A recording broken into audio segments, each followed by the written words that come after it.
નમસ્કાર, આપ જોઈ રહ્યા છો ટીવી 13 ગુજરાતી અને હું છું આપની સાથે ધરતી. શરૂઆત કરીશું મહત્વપૂર્ણ સમાચારથી. બોટાદમાં થયેલા ઘર્ષણ કેસમાં આપ નેતાની મુશ્કેલી વધી છે. આપના નેતાઓ સામે ગંભીર ગુનાની ધારાઓ હેઠળ એફઆઈઆર દાખલ કરાઈ છે. પ્રવીણ રામ, રાજુ કરપડા સહિત 85 લોકો સામે એફઆઈઆર દાખલ કરવામાં આવી છે. હત્યાનો પ્રયાસ, ષડયંત્ર, ગેરકાયદે મંડળીની ધારાઓ હેઠળ એફઆઈઆર દાખલ કરવામાં આવી છે. મહત્વનું છે કે ગતરોજ કપાસ સહિત અન્ય જણસોમાં કથિત કડદા કરીને ચલાવાતી લૂંટનો સામે વિવાદ વકર્યો.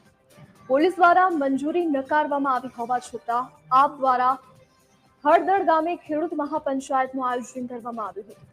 ગેરકાયદેસર મંડળીને વિખેરવા પહોંચેલી પોલીસ ટુકડી પર એકઠા થયેલા લોકોએ પથ્થરમારો શરૂ કર્યો હતો, જેમાં પોલીસ વાહનોમાં પણ તોડફોડ કરવામાં આવી હતી. જોકે હાલ સમગ્ર સ્થિતિ કાબુમાં છે. હળદળ ગામે મોટો પોલીસ કાફલો ગોઠવવામાં આવ્યો છે અને ગામ પોલીસ છાવણીમાં ફેરવાયું છે. પોલીસે જે પણ નિર્દોષ લોકોને પકડ્યા છે તેને છોડાવવામાં આવે તેવી સ્થાનિક આગેવાનોએ માંગ કરી છે. કડદા વિવાદને લઈ છેલ્લા 3 દિવસથી બોટાદ માર્કેટિંગ યાર્ડ બંધ હતું. ત્યારે કડદા વિવાદને લઈ ખેડૂતોમાં ક્યાંક ને ક્યાંક રોષ હતો, જેને લઈ ગઈકાલે બોટાદના હળદર ગામ ખાતે કહી શકાય કે ખેડૂત પંચાયતનું આયોજન કરવામાં આવ્યું હતું. જે પ્રમાણે આપ દ્રશ્ય જોઈ રહ્યા છો, આ એ જ સ્થળ છે જ્યાં ખેડૂત પંચાયતનું આયોજન કરવામાં આવ્યું હતું. રાજુ કરપડા સહિતના આમ આદમી પાર્ટીના કાર્યકર્તાઓ હાજર હતા અને ખૂબ મોટી સંખ્યામાં ખેડૂતો અને ગામ લોકો હાજર હતા. ત્યારે કહી શકાય કે હાલ હળદર ગામની અંદર ગઈકાલે જે પથ્થરમારો થયો હતો, ત્યારે કહી શકાય કે પોલીસ ઉપર પણ પથ્થરમારો કરવામાં આવ્યો હતો. આપણી સાથે હળદર ગામના એક આગેવાન છે જોડાઈ ગયા છે. આપણે સીધી એમની સાથે વાત કરીશું. ગઈકાલે હળદર ગામમાં પથ્થરમારો થયો હતો પોલીસ ઉપર અને ખેડૂત મહાપંચાયતનું આયોજન કરવામાં આવ્યું હતું. શું કહે? મારું નામ મયુરભાઈ શાંતિલાલ જમોડ. હું બોટાદ જિલ્લા માનધાતા ગ્રુપના પ્રમુખ છું. ગઈકાલે હળદર ગામની અંદર જે ઘટના બની છે મેં વખોડી છે. બહુ દુઃખદ ઘટના છે. હકીકત મુદ્દો હતો ખેડૂત અને એપીએમસી બોટાદનો. ત્યારબાદ એ મુદ્દો બની ગયો આપ અને એપીએમસી બોટાદનો. હવે આપવાળાએ જે આ ખેડૂત પંચાયતનું જે આખું આયોજન કર્યું હતું, આ આયોજન હતું અહીંયાથી 2.5-3 કિલોમીટર દૂર છે. ત્યાં સડનલી એ જે મીટિંગ છે, એ જે આયોજન છે, એ હળદર ગામની અંદર ટ્રાન્સફર થઈ ગયું. રિયલ એક વાત એ છે કે હળદર ગામ 70 થી 80% લોકો આ વાતથી, આ ઘટનાથી, આ મીટિંગથી, આયોજનથી અંજાણ છે. ઇવન હું બી, મને બી નથી ખબર કે ગામમાં આયોજન થવાનું છે. જે આયોજન થયું છે એ હળદર ગામની અંદર જે લોકો જોડાયેલા છે એ લોકોએ કર્યું છે.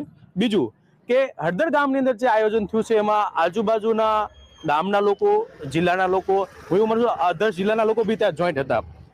અને આયોજનની અંદર ગામના લોકો નિર્દોષ છે. ખાસ કરીને વાત કરીએ તો આજે તમે કીધું કે ગામના લોકોને ખ્યાલ નથી, તો ગામમાંથી કેટલા લોકોની અટકાયત પોલીસ દ્વારા કરવામાં આવી છે અને એ લોકો કોણ છે? હા, એક વસ્તુ હું માનું છું, ગામને ખ્યાલ નથી, ફાઇનલ છે. કારણ કે 70 થી 80% લોકોને ખ્યાલ નથી. પરંતુ ગામમાંથી જે લોકો અટકાયત થઈ છે, એ આપણે જે જગ્યા ઉપર હાલમાં ઊભા છીએ એ જગ્યાને એરાઉન્ડમાં જેટલા બી મકાન છે એ લોકોને ઘરમાં જઈને ખેંચીને લાયા નિર્દોષ લોકો છે. અમે બોટાદ જિલ્લા પોલીસને, કલેક્ટર ઓફિસને, પ્રશાસનને અમે રિક્વેસ્ટ કરીએ છીએ, વિનંતી કરીએ છીએ કે આપ વિઝ્યુઅલ ચેક કરો. વિઝ્યુઅલની અંદર તમે જે હળદર ગામના લોકોને જે તમે લોકો અરેસ્ટ કર્યા છે એ ચેક કરો. જો એ લોકો એ કોઈ પથ્થરમારામાં ન હોય, નિર્દોષ લોકો છે. લોકોને પણ માર મારવામાં આવ્યો. હા, ખૂબ માર મારવામાં આવ્યો છે.